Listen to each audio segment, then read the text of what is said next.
Hello, good afternoon guys. Today I'm going to go over with you how I exactly painted this pattern. As you can see, it is not perfect, but I had a bunch of questions on how I painted it, so today I'm going to go over with you how I did that. So first things first, you're going to want to choose 3 colors. As you can see, these are the 3 that I went with. You don't have to do this. You can choose your own, but these are the 3 that I went with. So before you even begin painting, you're going to want to mask off all the parts that you don't want painted. As you can see here, I took out my bulk carrier group, but I masked off the whole door to it on the inside. I masked off the turret caps, the numbers, anything that you don't want painted and is important. You're gonna want to mask that off. Excuse me. After you got everything masked off, this is probably going to be the most important step, because if you don't do it, you're probably going to mess it up. But you're going to want to make sure it's nice and clean, and what I mean by that is you want to make sure the paint bonds to the surface.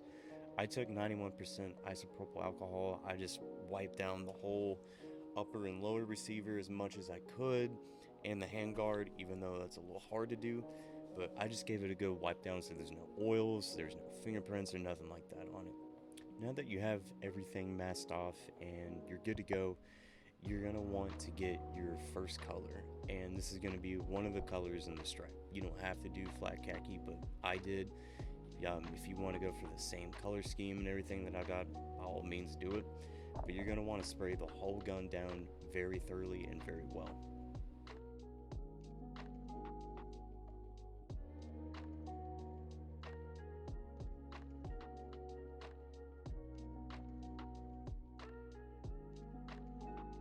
After you lay down your first base coat layer, you're going to want to get your blue painter's tape and your utility knife, and you're going to want to lay down your lines horizontally. It's going to look a little bit like this. And you want to make sure you leave about an inch to an inch and a half gap in between those lines, just so it looks nice and even. You don't necessarily have to do that, but if you want it to look even, do that. Once you have those laid down, you're going to want to get your X-Acto knife, and you're going to want to cut some sort of pattern that is not straight. For me, I just kind of done like a wave line or some like Hershey Kisses or something like that, if you're going to want to go for some sort of snake pattern.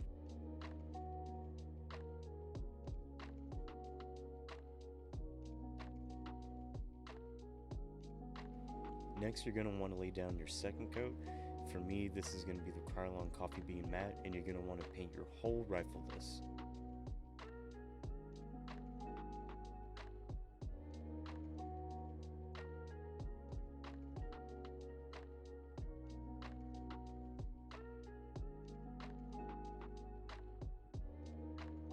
Next, you're going to want to get your stencil and the color that you use for your base coat, and you're going to want to spray along the lines between the tape with your stencil. If you don't have a stencil, you could probably get away with using a laundry bag or something pretty similar for that matter. And if you are using a stencil that isn't taped down, please be careful, because I had some paint build up along the back of mine, so whenever I would lay the stencil down and I begin to spray it, it would look super blobby and not very clear at all. It just looked like a mess. It didn't look like a pattern or anything. So I just cleaned mine off every 4 to 5 passes, just so that way I didn't get any of that weird paint buildup.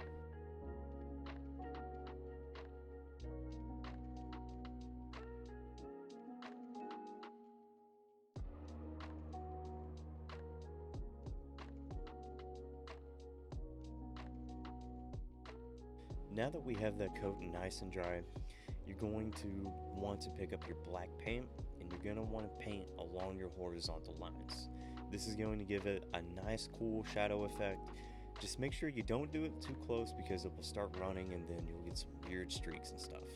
It's very easy to mess this up because you kind of have to do it a little fast.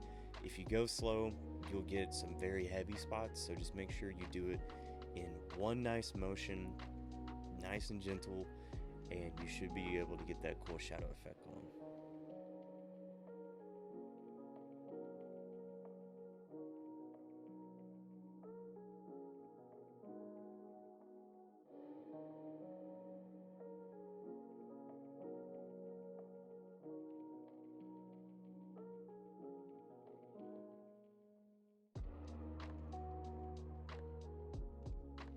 whenever that is nice and dry, it may take a little bit for it to dry because it just always seems like darker paints take a little bit longer to dry. But whenever that's nice and dry, you are going to want to remove those lines that you laid down horizontally.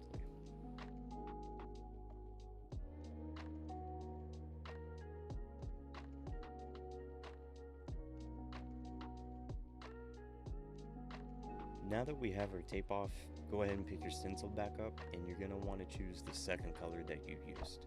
Go ahead and lay your stencil down on top of that first color that you used in your base coat. In this case for me it's going to be flat khaki, and spray your secondary color down on top of it.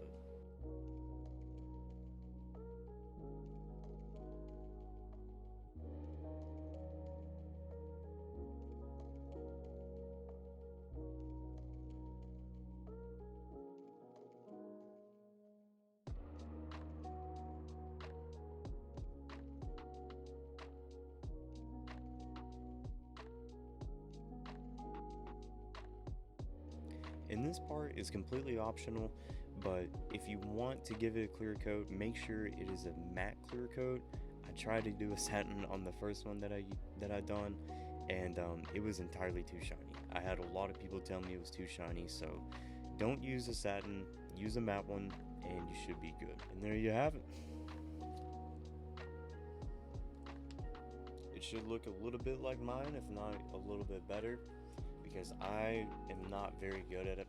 I'm not gonna lie, I messed it up a bunch of times, but I hope you guys enjoyed it. Good luck, and if you have any questions, let me know.